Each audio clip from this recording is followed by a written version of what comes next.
Please leave a message after the tone.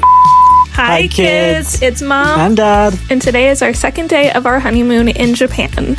So we're a bit jet lagged, but we're trying to get over it as fast as we can. So we got up at 7:30 and headed over to Bill's in Ginza for pancakes and eggs. One thing to note about the Japanese, they don't really do breakfast, and a lot of places don't open before 10. So it was really nice to get this Australian breakfast in before we met our tour guide Itsu. We wanted to get to know locals and know kind of the secret spots of the city, so we booked this Airbnb experience, and Itsu was amazing. She reached out to us beforehand and asked all about what we like to do and what we wanted to do, and she ended up bringing us outside of Tokyo to Senkian Gardens.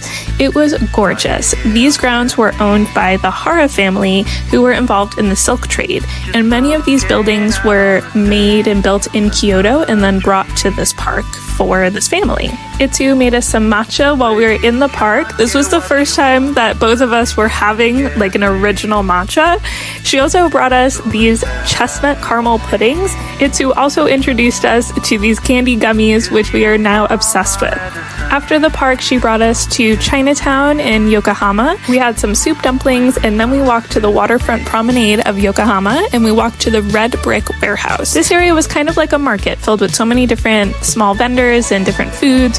We had some katsu curry, which was so needed after the walking we were doing. We said goodbye to Itsu, and then we took the subway back into Tokyo. We went to Nakameguro and then walked to Daikanyama. We really liked these neighborhoods, and they were filled with such cute boutique shops and smaller streets and cool architecture, but we had so much else that we wanted to see, so we did not stay long.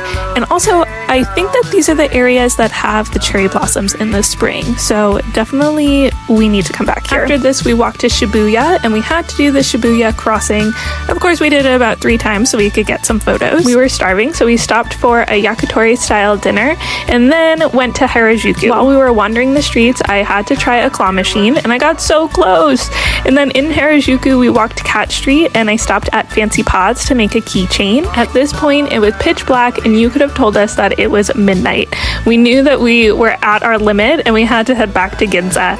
But what we needed to do before that was stop at a Don Quixote and buy some items that we've seen all over social media because we just couldn't wait any longer. We picked up a few things, but decided to do a bigger haul later on. Okay guys, we'll try you again tomorrow. We love you so much. Bye!